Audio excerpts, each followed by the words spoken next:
Good evening, everyone, and welcome to TriVersity Talk. I am Steven Bloomer-Teague. And good evening. I am Wendy Stewart Kaplan, and I am ready for the fall. I look at all my dark colors, except, of course, the rainbow flag behind me. Of course. It's fall. I can't believe it. I tell you, I mean, we've been in P-Town, which is markedly further north than northeastern Pennsylvania, and today's really the first day it has felt like fall here, too. So, wow. So we can totally share that. And I'm in New York City. The beauty of doing these live streaming, our guest is from one place. You're in P-Town. I'm in New York. And here we all are on this stream tonight. It doesn't get any better than that. Absolutely. No, I mean, it's the silver lining of all this, right? That a silver lining. So my gosh, Steven, we've got a bunch of events coming up. Yeah, I mean, so next Friday, so not tomorrow, but the following Friday, we're having quote unquote First Friday on the second Friday at the Water Wheel. And that will start at 8 p.m. It's a little bit different for our regulars that have gone to First Fridays before. There's some kind of new rules in place. If you're going to sit at a table, you have to get food. Just make this announcement here. Yep. If you want to know more information, just go to our website, TriVersityCenter.org, head to the events page. It's right up at the top and get that information. And Dan Engvaldson, who you all adore and love, I think he's so perfect for our first Friday on the second Friday. Oh my God, that's a mouthful. We haven't done this in a while because of COVID. And that's why we're limiting the amount of people. We can only have 30 people. And just like Steven said, make your reservations so you can sit at a table and order food. Yeah, we're all doing the best we can, right? Absolutely. I mean, that's TriVersity, that's the Water Wheel, and that's everyone. And, and this is our first go at it again, so we'll get it right. You just work out some kinks, it'll be good. And come and support us. And then we're doing a big event. Yes. We're teaming up with Catskills Pride to bring you the Masquerade Ball for All. Couldn't do a prom, so we'll do a ball instead. How's that? And that takes place on Saturday, October 30th at 7 p.m. You can also find that at TriVersityCenter.org on the event page, or at the end of the show, I'll put up the link where you can go, which is the official page for the Halloween get together. Oh my God, all this really cool fall stuff. So come, what do we say? Stop by and see us sometime. Absolutely. So I am very excited about our guest tonight. I first met her on a panel for Gender Equality New York, which is called GENY, G-E-N-Y. I was impressed by her strength, her integrity, her speaking, and her truth. Without further ado, I'd like you all to meet someone whose mother said to her when she was reborn at 40, her mother said, "Be who you are meant to be." How incredible is that? Without further ado, please welcome Kymlee Dorsey. Hello, everyone. There you are. It was a miracle, when we do the introduction and then, oh, look, there's a person there. Welcome to TriVersity Talk. We are very, very excited to have you tonight. You were on my mind for a long time to have you as a guest.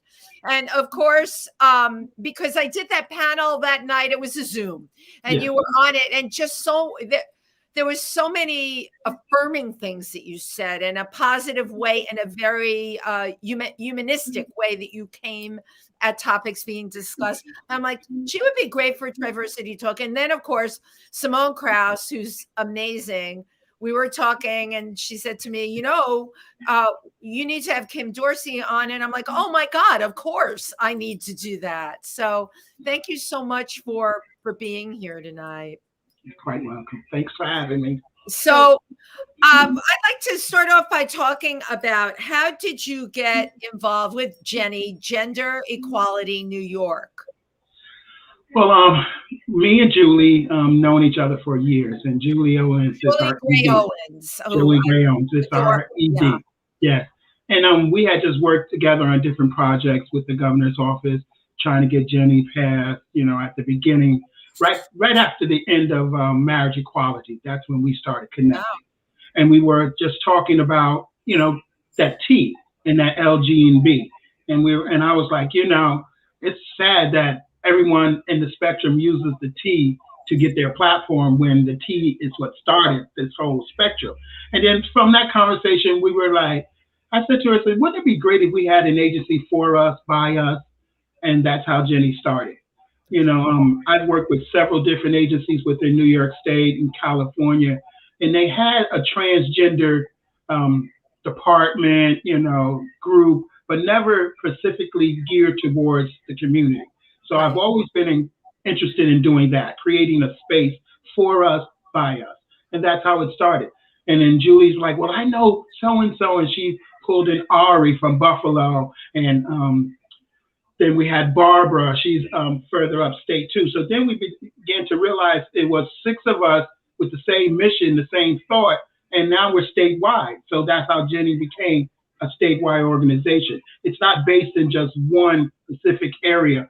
What we were trying to do with GENY is to incorporate all of New York State, because there's people, that's further up the state that don't have the connection of New York City or even Albany or even Long Island. So we were trying to think of a way we can, catalyst our whole village together. And that's how GENY started. And that's exactly what you've done. Do you have plans for GENY to become a nationwide organization? Because yes. Yeah, the work you do is needed everywhere. Yeah. But again, we figured, okay, if we start New York, and with the governor before he left office, he was really instrumental in helping us get GENY passed, and then the gender recognition that was bill. Governor Cuomo? Excuse me? It would be Governor Cuomo, right? Yes, of course, yes. Yeah, I know, he's been, listen, we all get mixed media, right, about things, certainly nowadays. But the reason I wanted to say his name, that was something good that he did, right? Yes, so let's say he did that. Great. He did a lot of great things for our community, and he got us on the map. He put a spotlight on us. And that's the part that I love the most about him. His personal life, I didn't really care about, and I wasn't really trying to fixate on that. I was really more just, trying to get in. I mean, because we're so marginalized and last to be thought of, I was just surprised and honored that he thought of us in a human factor, not just as a constituent or a voter, but he actually seen us as human beings, as people. And that's the part I love the most about him. Now, and Kym, I'm going to take what you just said and put that out there, because we've all heard all the bad stuff, right? That I didn't know that about him. And that's huge what you just said. So thank you. And coming from, I had moved to LA in 2009, and I moved in right after my mom had passed. And I moved to LA because I was thinking, LA is the capital of our LGBT community. I thought, okay, I should be celebrated there. But to my shock, I got there in 2009 and found that our community was still being called girls, still being kept women, still being, just seen as fetishes, and not with viable, knowledge that they bring to the table. I mean, I was one of the girls who were like, no, I don't want to go shopping. I want you to help me start an organization. I want you to find me a building, and things of that nature. And the girls was out there was like, Miss Dorsey, you can't come out here talking like that. You gotta get up for us. And I'm like, well, we got brains too, and so that's where Style started. Self-turnaround of your living environment was the program that I started out in LA. And I was working with an organization out there called Troy's Helping Hands. And he was a gentleman who believed in meeting the client at their need. Not so much having the client come into an agency and you being the agency saying, oh, no, you should do this or you should go that. No, Troy's Helping Hands was an organization that met the girls or the guys, depending on the spectrum, where they were at. He showed me the homeless community. And from that, I was just saying to myself, boy, we need a program that teaches our community what my parents gave me, what my grandparents gave me. And that's how style came about. I was trying the whole self-esteem and self-respect thing. I mean, if you were going to meet people where they were, you were in the streets. Yeah. And living in New York, I was very familiar with that part of the trans community. You flew into LA and you're like, I want to buy a building. I want to start an organization. But now we're talking about a person's self-worth. Right. And you were raised, in a very supportive home. Exactly. And I just thought everyone was that way. I mean, I remember running home at 9 years old to my grandfather, and I was saying to him, they're calling me these names in school. And he's like, well, baby, what's these names? And I was like, faggot. And he was like, well, go get the dictionary. And I went and got the dictionary, and we looked up faggot. And he's like, well, you're not a pile of wet sticks. And I was like, and then he's like, and we're not in Paris and no one's dragging on you, so you're not a fag, that way. So he's like, baby, that's not you. And that's when he said to me, it's not about what they call you, it's what will you answer to? So, okay, that was my first lesson. So next day in school, I'm in school like, well, if you're going to call me something, and I would give them the page number 198, I think it was in the Webster's dictionary at that time, of homosexuality. Because I was like, okay, if you're going to label me, let me give you something to label me on. Even though I wasn't even really rising to homosexuality, because I didn't see myself as a gay man. I wasn't. I was this woman that you've seen. I mean, I have memories back to 3 years old. And I can remember being 3, looking out these eyes, thinking I was a woman. It was only until like 5, 6, I noticed my brother and his body parts. And I was like, wait a minute, we got the same body parts. And so I ran to my mother like, what's going on? What's going on? And I was like, my 5 and 6 years was like traumatic, because I couldn't believe, okay, how come I got the body parts of my brother, but my essence, my soul, my spirit was woman, so that was very confusing to me.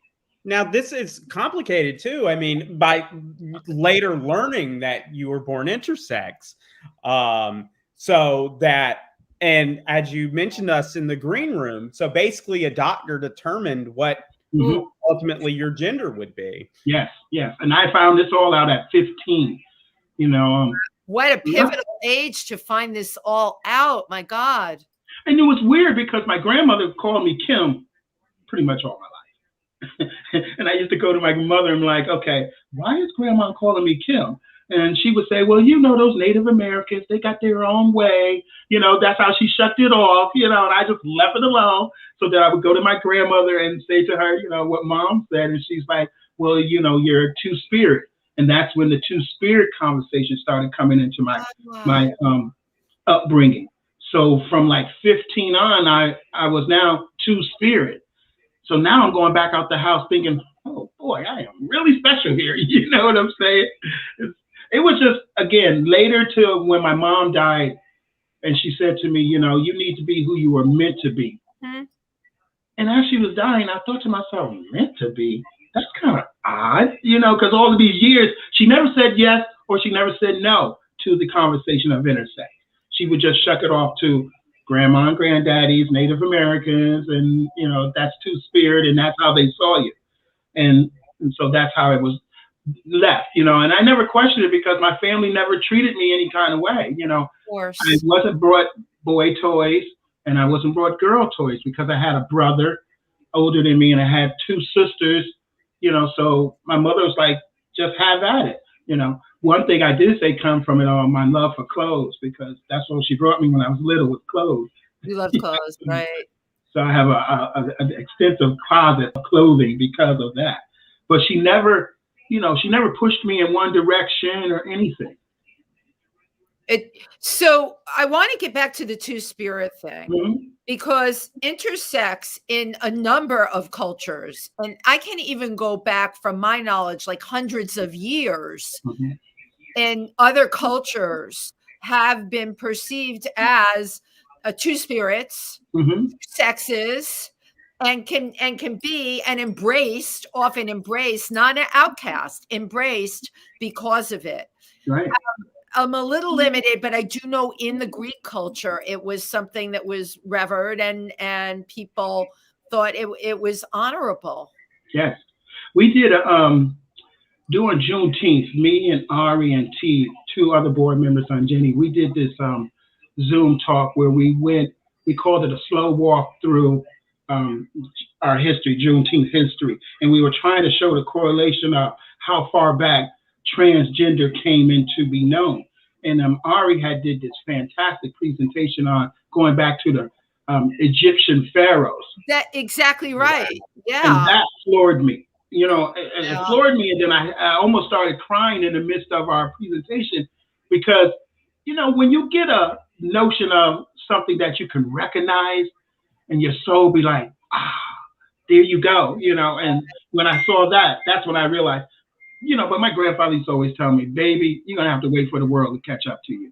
And he told me that at 9. So I knew there was going to be this progression of, you know, catching up. But right. I think it'd be 58. I'm about to turn 58 and the world still is not caught up. Okay. You know what? It's never too late. I went to Sorry. So just think of yourself, Kym, as a late bloomer. So when you were in high school, mm-hmm.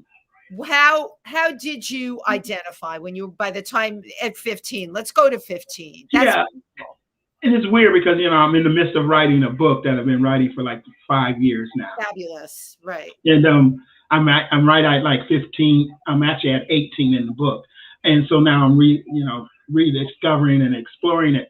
And what you see now is who I was then. I mean, the only difference from 15 to now is that I get to wear prettier earrings, you know, that match. Back then, I could only wear studs, you know, and then it was only on one ear because that was the fashionable thing. Right. But during 15, I was in the era of Boy George, Michael Jackson, androgynous dressing, you know.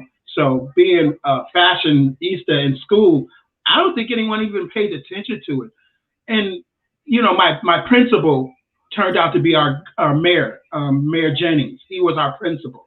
And he nurtured me so much to a point to where, like, when I told him I didn't want to do gym class, he was like, okay, no problem. We'll come up to the office and I'll give you something to do. You know, so there was always people in my path that kind of, I say, sheltered me and saved me. But my community supported me, my church, there was nowhere, again, looking on the inside out, I was a woman. So my grandmother used to always say, when you walk into the room as a woman, you walk into the room as a woman. Right. All my men friends treated me like a woman. You know, I mean, outside of the down low syndrome, and that's a whole nother conversation. But I never got treated like a gay man, and I never was in a gay relationship. And I often thought to myself, well, then what did my peers think in school?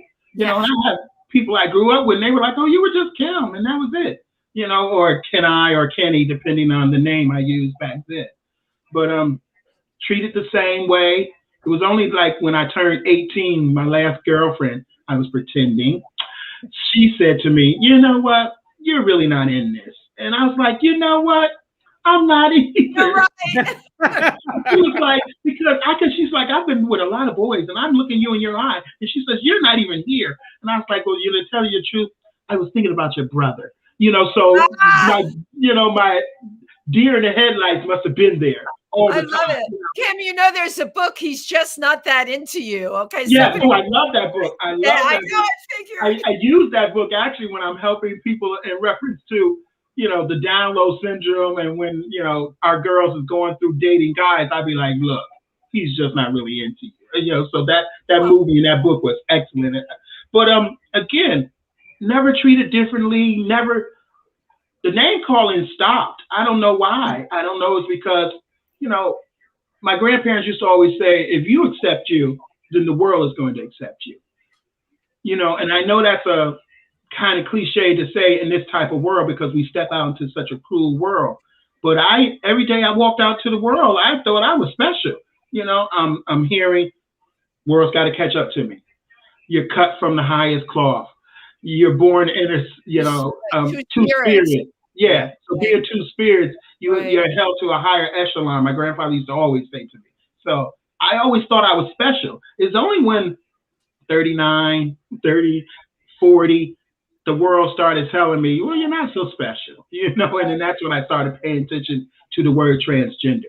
But you are bringing up something that I think is so important. And we've done a number of shows on transgender, but I haven't heard this.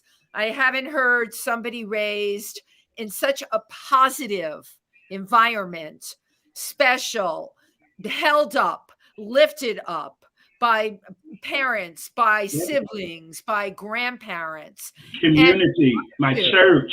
Right. Your church, it's like everywhere that you went. And what the message you're giving here today, you know, we have shows on here where we talk about, you know, the support groups for parents, right? Mm-hmm. I'm looking at what you have to say, and I really wish you were out there in a huge way.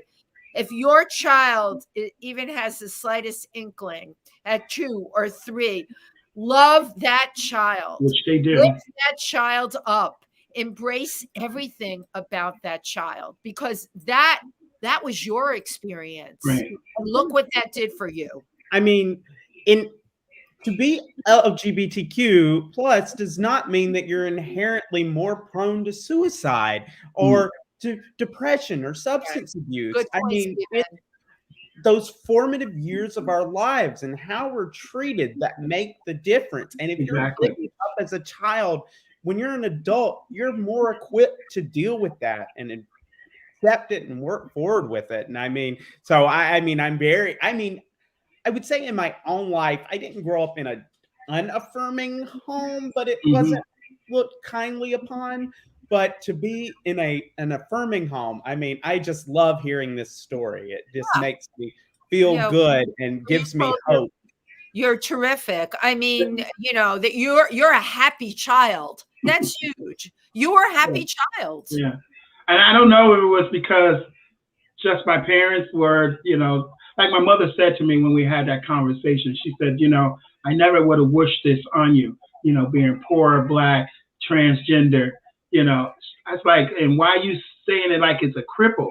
You know, because I never saw it as a cripple. You know, to this day, I think the world is the person who's crippled by this, not me, because I grew up knowing who I was. As you said earlier, if you're a parent who has a child, they know. But what will stop that child from shining is you celebrating what that child knows. You know, my father, who struggles with it to this day, he's gotten better. But when we had our conversations, he said to me, you know, my biggest thing was my pride because I wanted a boy. And I was like, well, think of all those years you missed out when you realized you had a girl. Right. You know, you already had a son. I was like, why couldn't that have been enough for you? He's like, because it was my pride. He said, because, you know, I wanted another boy. My mother used to say, you know, when she had me, I was their love child. So I thought to myself, that's weird.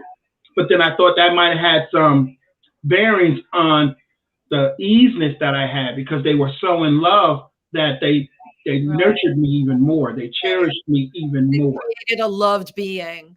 Yeah. And that's what I would like to contribute to. But my father, he was really struggling with it. So that's what I want to say to a parent. If you're out there, celebrate your child. Absolutely. Don't see it as, you know, okay, I wanted a girl, but I got a boy. Or I wanted a boy and I got a girl. Say I got a loving child and I'm going to celebrate that child. Right. Because the one thing that I could take away from my childhood is being seen is one thing. Being celebrated is powerful. Yeah. Yeah. You know, because we're being seen as men and women because that's just the way of the world. But if someone celebrates you, that's a different story. You also hit upon the cultural thing again, you know, and often in the Jewish faith, having a male child is everything. Everything. Religious people will try, and not just in the Jewish faith. There's a lot of cultures. Yeah, that man thing, I don't understand that one. Male child is everything. So your daddy wasn't dealing really with trans even. He was dealing with wanting a male child because that would, I never quite understood that. I guess culturally that makes them feel more like a man. Is it the power that is identified with a male? it's a man's world, and so men have that Right. power, that privilege already. So I mean, just in a cisgendered family, when they have a child, the father is always wishing for the first to be a boy, and I'm like, Yeah. that is so degrading to a woman, because we all know women are the power here. No, I digress. But but just to keep perpetuating, it's a man's world, it kind of diminishes the quality that a woman brings to this table, and I just feel that if parents will not look at it as their plight, their journey, because you've done your job, you birthed that person, you brought that person healthy into this world. Now get behind that person and push that person forward. Don't try to drag that person into the thought patterns of what you wanted. The mold. Yeah, the mold, I mean, we're already these little etch and sketch pads as little children already. So can you imagine all of the mixed signals you're sending your child if you're trying to beat in a child's head who knows she's a girl that she should be a boy? How confusing and how, it's just so destroying to do that to a child when they're just trying to struggle and trying to find your way. Of course. With your peers. Kym, why do you think that parents do that? I mean, because of course there are bad parents, but I think most parents are at least well-intentioned.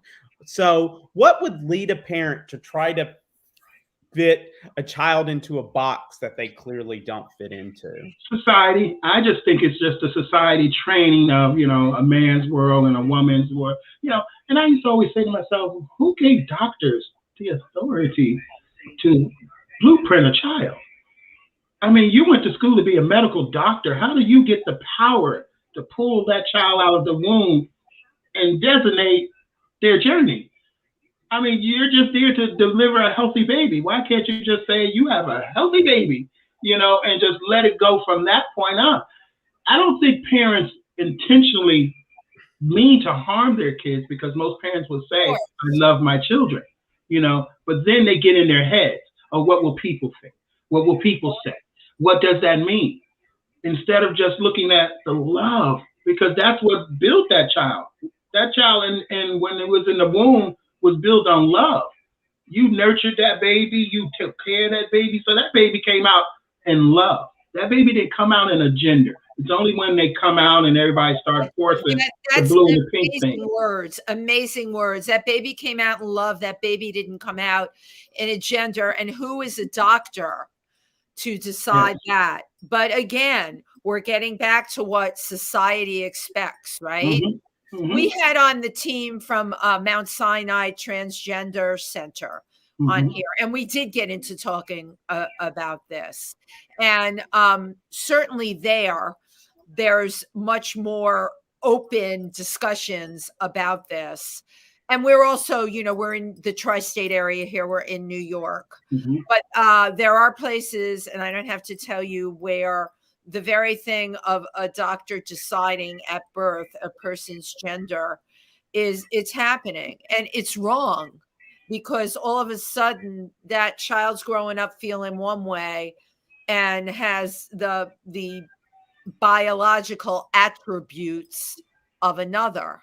And it becomes harmful and confusing. Yeah, because having a body part does not dictate man or woman. Right. And because they're born intersex, there's 5% of this world right now intersex, both genitalia. So what do you tell that child? Pick a team? No, you have to find a space for that child to be happy. So it's on the community, it's on society to listen and learn. I find it hard when we do go to these different organizations and different medical facilities, and they have transgender conversations, but there's no transgender on the panel. There's no transgender person in the room. Right. It's all these cisgender doctors reading medical terms, And then I used to always say to them, do you know a transgender person? Most likely you do, because just like every other person in this cosmic world we call America, there's one in every family. There is. I mean, the spectrum, Kymlee used to say that there was only 5% of the world that was truly straight, and the other 95% was somewhere in that spectrum. Somewhere in the spectrum. Yeah, and I like that theory because that spectrum gives us hope for not cookie cutter, just man or woman. I'm curious, Kym, have you got my wheels turning. And I remember that from the time you are a person that makes people think and you make me think. Have you ever been approached by any hospital that is dealing with transgender medicine to come as a speaker at the hospital to talk to the doctors? Albany Med has been great here in Albany. I know my doctor quite well. Matthew Lining, he asked me to come and speak to a group of doctors that were coming out, and I was like, no problem, because again, that's the only way you're going to find this knowledge. You're not going to find this knowledge from a book. Right. But it's hard to get our community to talk because we're not sure if you're judging me when you're talking to me, And for me, I'm talking because I'm a human being. This is a human thing. This is not based on my sexuality, who I'm attracted to. This is a human thing.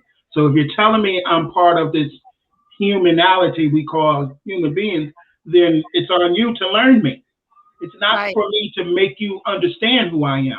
Well, and I always tell people, if you take the bedroom aspects out of LGBT and see them as just human beings, then you have a better level of playing field, I think. Well, my version of that is everyone's got to stop thinking about what goes on between people's legs. There's far too much thought about that and not dealing with the person in front of them. Especially if you're not giving that same thought to a cisgender person. Right. You don't say that to a man or a woman. You don't say to a man, hey, what are you doing with that? Or a woman, what are you doing with that? No.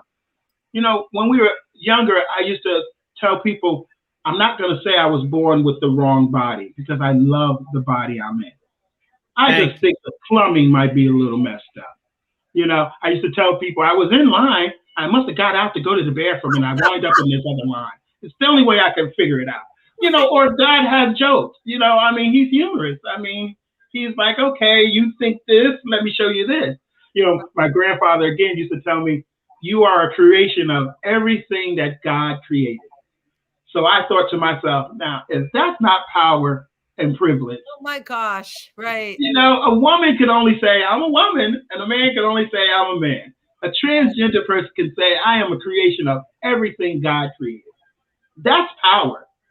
Yeah. And if you get the power of knowing that, there'd be times I'd be standing at a bus stop educating somebody. Because it's just, I'd rather educate you than have you walk away thinking this is just about sex for me.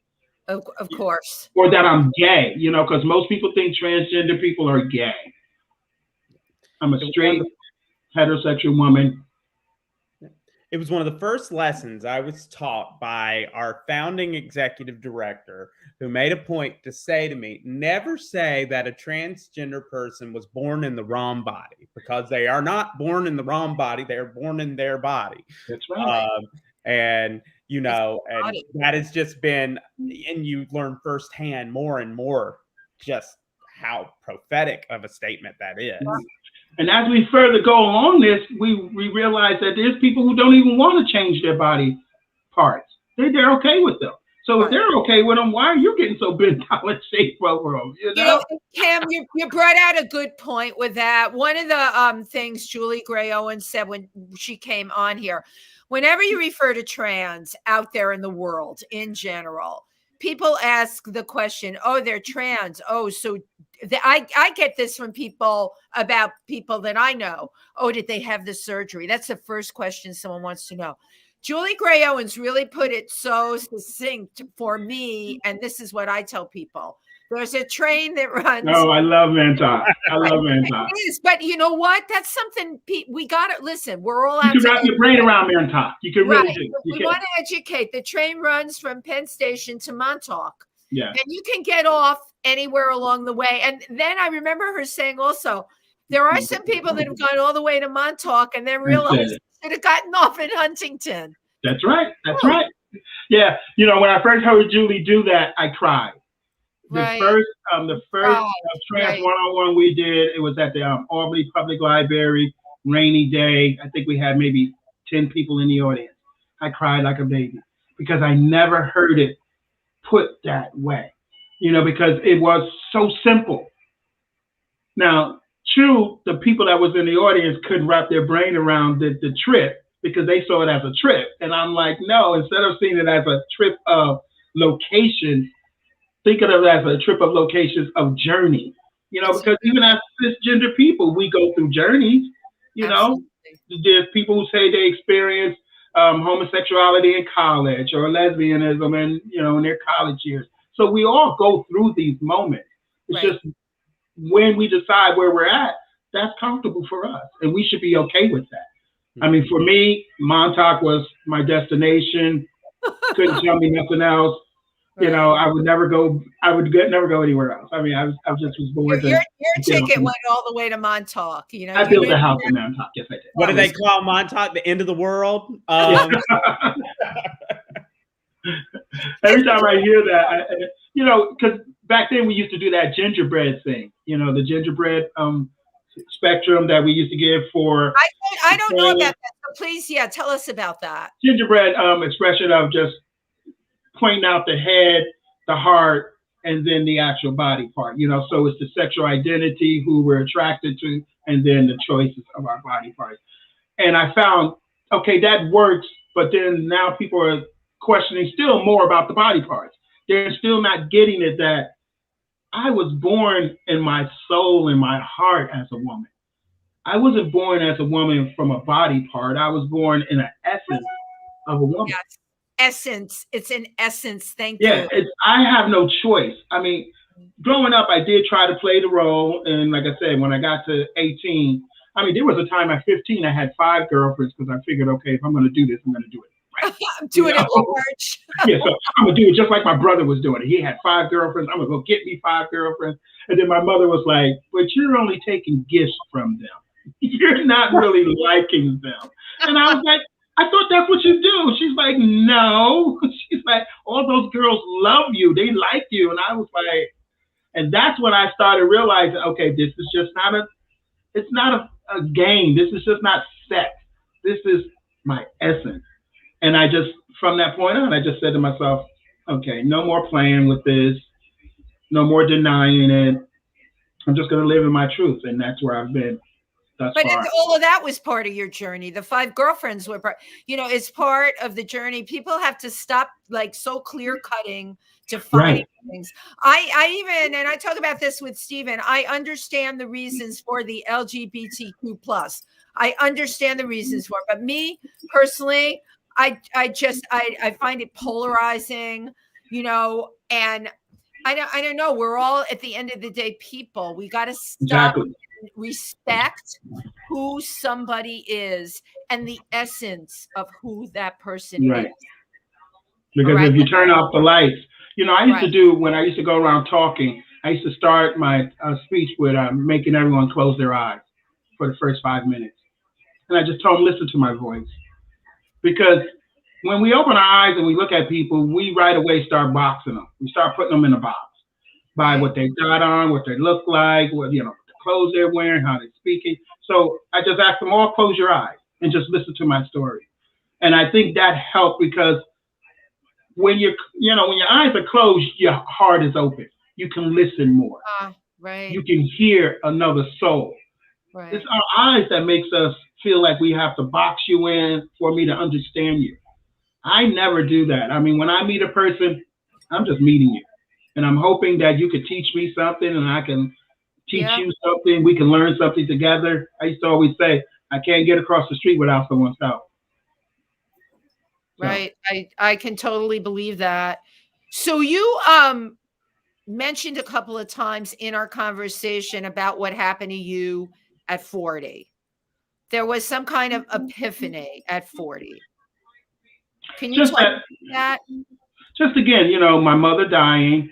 Okay. So let's talk, first of all, we've all lost our mothers on this show. It's, it's so freaking profound because the loss of a mother, first of all, lots of times you don't anticipate it.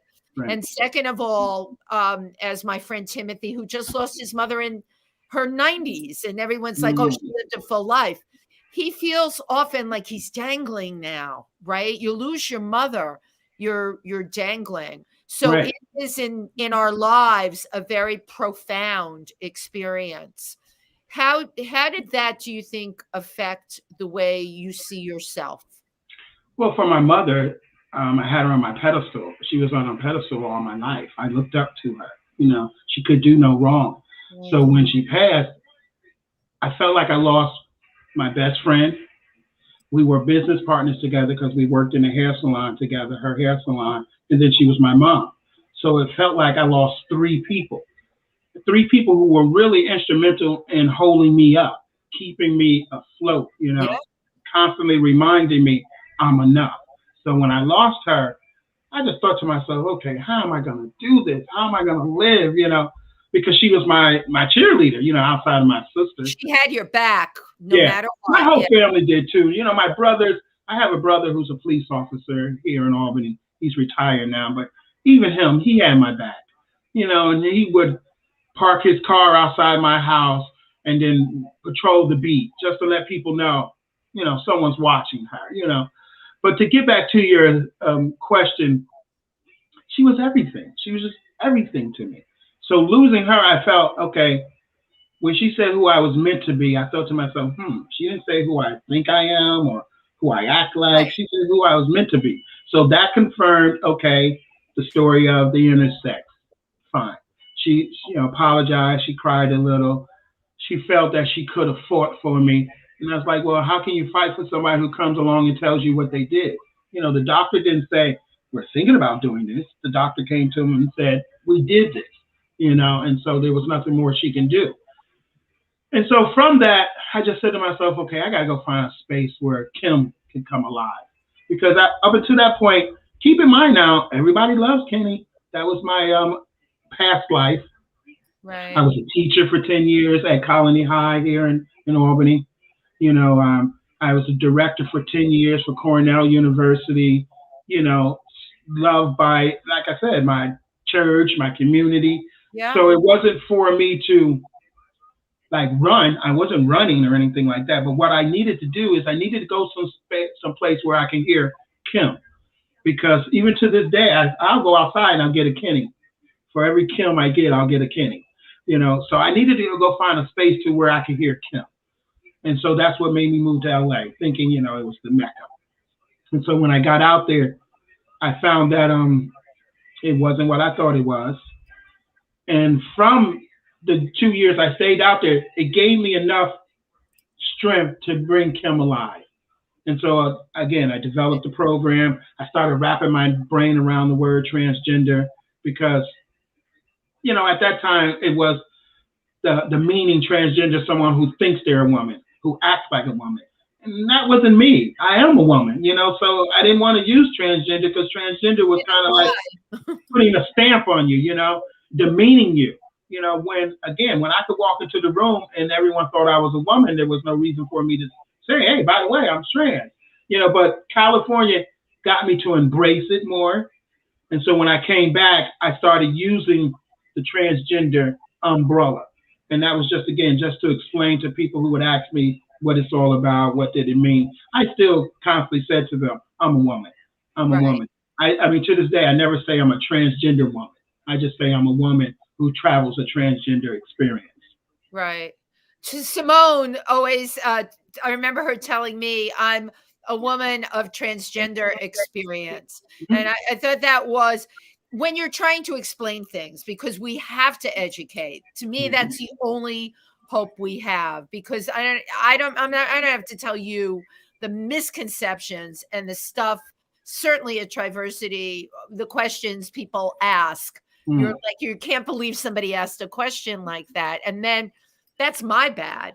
I'm judging them. It's my position. I've got to be able to speak to them and explain. Right. And that's exactly what you're doing right here. And for me, like when I do these type of things, and if we get Zoom bombed or anything like that, Julie used to get really upset with it. And I was like, Julie, we have to let them in. We have to let them in, and we have to stand up to them. We don't have to, you know, give them a nasty response because they called us a nasty name. you know, because my grandfather always said, it ain't about what they call you, it's what you answer to. Right. But you can't educate them.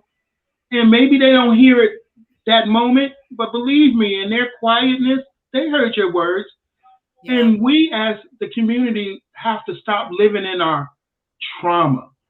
Our trauma is our trauma. Don't get me wrong. I tell my community, trauma is trauma, and it's trauma for everyone. Right. And everyone as a human being had some trauma in their lives. But trauma has a twofold if you allow it. Trauma can stifle you and keep you locked in the house, or trauma can make you say, you know what? I'm getting out there. I'm going to show them that, you know, I am this, I am that. Not so much I am better than, you know, because our trans women try to inspire to be beautiful women that they see in media. No, just be your woman. Be yourself. Be your version of your beautiful woman. That's all. That's all. Your essence. You're right. Because you're going to be somebody who finds you beautiful, you know? I mean, I don't wear a lot of makeup and stuff. I had my sister do my face for me tonight because I thought I'd have to be a little camera ready. But normally I don't wear makeup because, you know, again, I don't want nothing to distract you from the essence of who I am. You know, so if I do too much makeup, if I do too long eyelashes, if I make my nails too long, that's gonna be an avenue for you to cling to. And you're not gonna hear my message, you know, because you're gonna be too busy saying, you know, oh, she went and got her boobs done, or she did this, or she did that. No, so I try to stay as natural to the essence of who I am. And hopefully that will help. But don't get me wrong, I mean, my fellow sisters like MJ Rodriguez and Laverne Cox and Janet Mox, you know, my girls be serving, you know, and when I look at them, I think to myself, that's the beauty of my community. Right. But there's also what I like to call the soldiers, you know, those who every day get out, go to work, try to fit in, try to transition, you know, and still try to stay alive. You know, that's a lot to do, you know. It's a lot to have on. It's a lot to have on a person's plate. It's funny what you said about the makeup, because most of the trans women that I'm friendly with in New York, they're just like me. They love lots of lash, and Kym, I would never go on camera without being done. I had just come from the gym and I was running late. You will never catch me on a live stream or even out in real life without lips, you know, but who I am as a person, I'm not the natural girl. I am not that. I am, you know, I love the world of drag, love it, embrace it. When I think about what it is, Wendy, that you love about it, I love the transformation. I love the bigger than life. I love people being the most beautiful. Right. And that's what it is. It's the beauty. You know, because even growing up for me, I did the drag scene for a while. Yeah. But I always played, my name was Dominique Devereaux. And I fashioned after Diane Carroll from the Dynasty era. You know. And I used to do my shows in straight audience. I would never just go to a gay club. I would always go to the straight clubs and do them. You know, like I said, my mayor, Mayor Jennings, when he was the mayor, he came to one of my shows. My principals came to my shows. I encouraged my pastor to come to one of my shows. You know, because again, the journey of drag for me was just another way of expression, of being able to be free, you know, and not be judged. You know, I didn't see it as a form of dress up. It was just me getting dressed to go out. I have to say, my husband, when you described your drag and Dynasty, gasped because he used to throw Dynasty parties every week. Oh, I would have loved that. I would have loved that. Oh my God, I love that show. But what did we all love about it? It was so freaking over the top. Yeah. Yeah. Right. The females were bigger than life. I mean, we loved it because it was extreme, you know, and you said it, Kym, it's what your eyes see and it's what you embrace. Yeah, exactly. And it's what hits your personal zone, not somebody else's, but your own personal zone, which brings me to, so what is dating like for you? Well, I'm in a happy relationship right now. Good. Been here for the last 4 years. Before that, I was in a relationship for 21 years with a gentleman. Good for you. Wow. Again, it's weird because I never had a problem. I never had a problem. I mean, now that I look back, I realize that the men were doing what we call the DL, the down low. You know, the man that I'm with now is, you know, he takes me out, he holds my hand, you know, but he says to me, you know, always, I met you when you were Kym. He said, I didn't meet you when you were Kenny. He said, and if I knew you at Kenny, I would have just said, oh, you were a nice person and moved on because I wasn't into men. Right. He said, but when I met Kym, he said, I was into that woman. And he said, so that's how come, you know, he took up with me. But all my life, I've never had no problems with men. Like I said, I used to have to tell men, you know, I'm transgender. When they say, oh, I want to take you home and meet my mom, or when can we start having kids? I'll be like, I can't have kids, you know. And so I've always been upfront. I mean, I've never, my first boyfriend, I think I was like 14, 15, which was a boy, brother to the girl that I was going with. Now, one of the 5 girls. I kept it in the family. I figured, you know, Kym was suspicious. Yeah. Kym, I mean, when you would tell a boyfriend that you couldn't have kids or something of the like, I mean, that could have potentially been dangerous, right? I mean, yeah, sure, right. You know, and I sit and think about it sometimes, but again, I used to say stuff like, I'm trying to think of how I used to say it. I couldn't have kids or something like that, you know, because there's a statistic of number of women in the world who can't have kids. So that was never, you know, questioned beyond that. But when they would say, if they got deeper into it, then I would just have to tell them, you know, and that was it. You know, before my change, I never had no problem with it in sex because I never used it. I never celebrated it. I never had a guy who wanted to celebrate it. If I met a guy who wanted to celebrate it, I would stop him and say, look, I'm not gay, you know, and I can't do that. You know, I'm a woman. So if you can't treat me like a woman, then I guess we have no relationship. Right. And they would move on, you know, and they would respect that. So I never really had no problems. Every time I give a speech to some of the girls, they used to always say that to me, Miss Dorsey, you don't have these same problems as we do. And I thought to myself, well, I don't have the problems because I come to the table telling you who I am. Right. You know, I find that if you beat somebody to the game of trying to out you, you took away their power. You know, and you don't have to be a flaming, yes, I'm this, yes, I'm that. You can be just like, yeah, I am.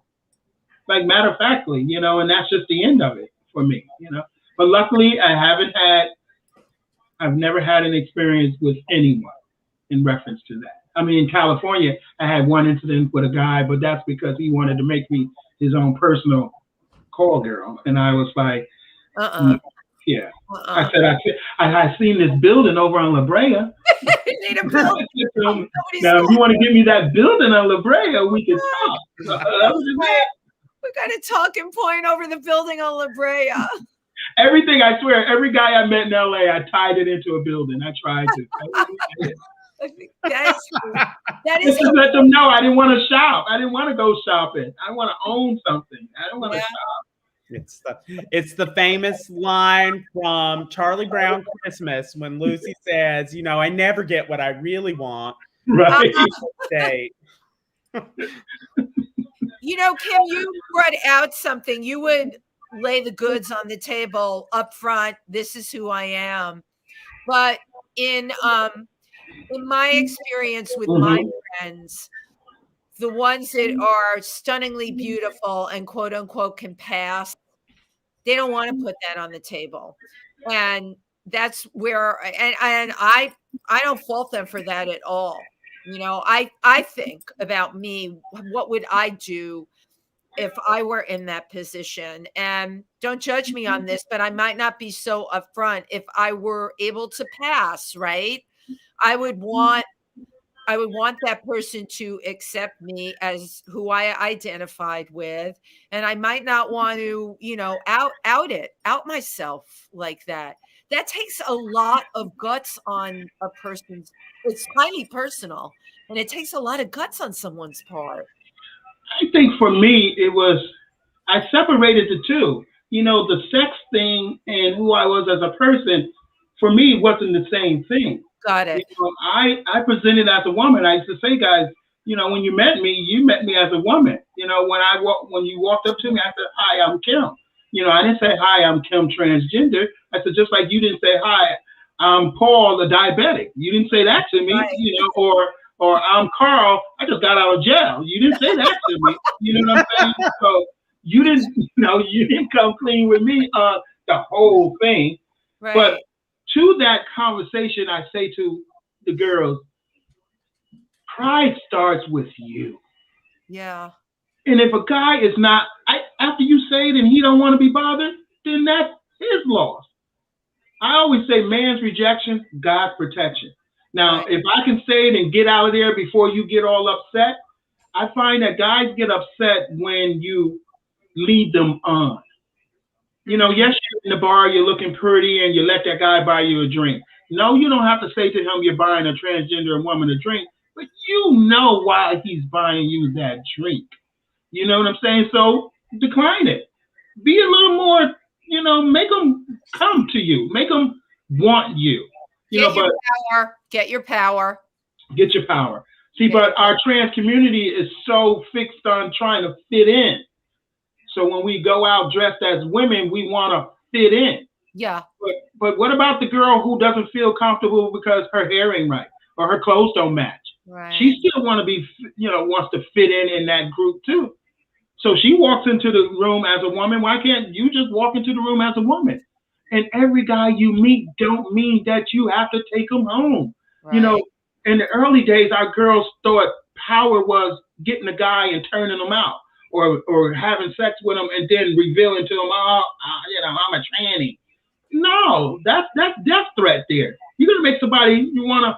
And I think the man would react not because you told him you was trans, because you led him on up to that point of telling him that.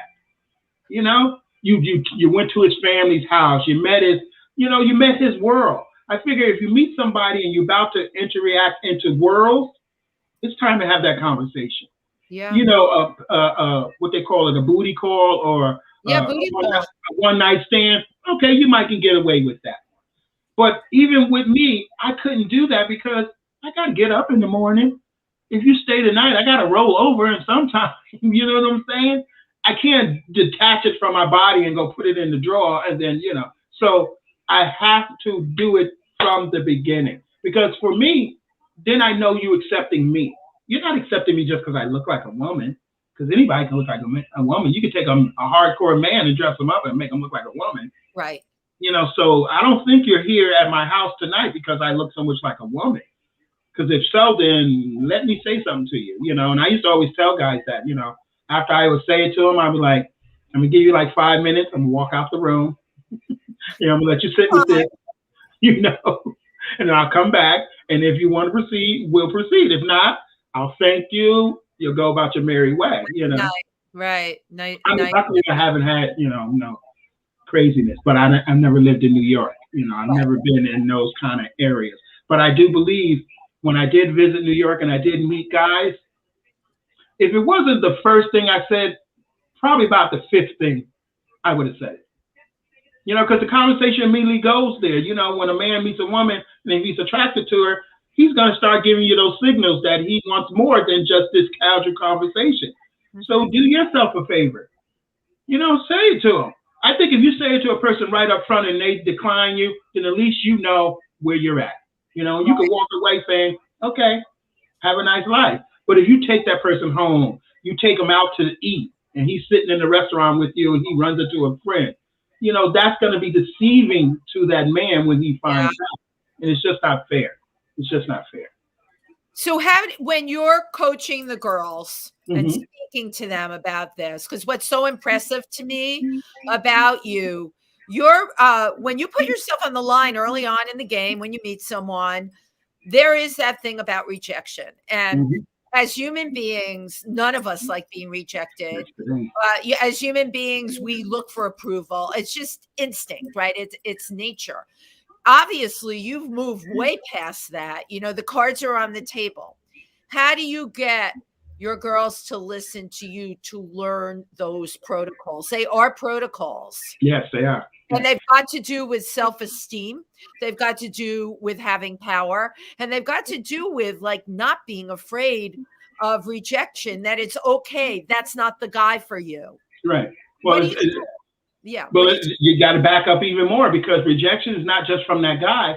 Where we're really dipping into the rejection of our family. We're dipping into the parents who threw us out. You know, we're dipping into all of these insecurities that have been laid on us from the time we came out, or for the time that we decided to be our own authentic self. So that's where our fear comes from. You know, the rejection of having a boy not like you, that's a moment. You know, but then you compile it on to, oh, he don't like me because of this. Oh, he don't like me because of that. You know, and that's where all of the insecurities come in. And for me, I struggled with them too. I did too. But at the same time, I always said to myself, I love me. I love me. Self-love. Yeah. I mean, I literally, not in a conceited love. I mean, I love the fact that I can breathe air. So if it's not with you, I'll still breathe. You know, if I'm not with you as a boyfriend and girlfriend situation, I still live. You know, but we're so needing to fit in. Right. And that's why I want to start the style programs. The reason why I wanted to start an agency, so we could start teaching our trans community the self-love. Because if you had a hard life of being ostracized by your family and your community, you got to build that back up. And makeup is not going to do that. A wig is not going to do that. Getting dressed is not going to do that. Right. Heck, I've taken a few girls to go get their reassignment surgery, and they would, while they're healing, laying in the bed, and I'm talking to them, they're like, oh, now I'm a woman. I'm like, no, you're not. You know what I'm saying? That's going to be something that comes along with you learning who you are. I know for me, once I got the surgery, the next day, all validation disappeared. And I wondered to myself, it took just an operation? And what that operation did, it just aligned my spirit, my essence. So when I looked down, everything matched. Right. I didn't think to myself, ooh, now that I got this, I'm going to go out there and men better watch out. No, because actually I think I'm more prudent now than I was before, you know, because I protected with such grace. You know, for me, surgery was just to get in line. It wasn't for nobody else. It wasn't for the world. It wasn't for a guy. But a lot of our girls do that. They get the surgery thinking it's going to change them. It's going to make a guy look at you a certain way. I tell them, no, that guy's looking at you for his insecurities. He ain't looking at you as yours. Right. See, a lot of times we don't realize that when anybody rejects you, it's not you. They're rejecting something they see in you. That's what they're rejecting. Your positivity, your creativity, you know, whatever. The fact that you wear makeup well, whatever it is. But it's not basically you. It's 9 times out of 10 is somebody's insecurity of you. And so if you got more insecurities from your childhood, from your journey, you know, they just clink together before you know it. Now you're feeling like you got to please somebody and you got to bend. And for me, it's no need for it. Validation comes from self. And I thank my grandparents, because if they didn't tell me this stuff when I was little, I don't know. I don't know where I would have been. If I wasn't told I was cut from the highest cloth, you know, and God don't make mistakes and you're not junk.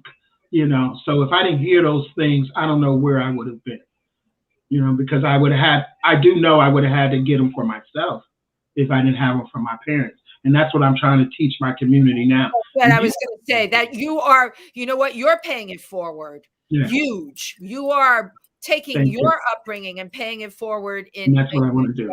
I'm so completely impressed by what you're doing. And it's really, Steven, amazing. And we're sitting here talking, and I know you're based out of Albany, but any of these transgender medical centers anywhere in this country should be flying you out to speak to people.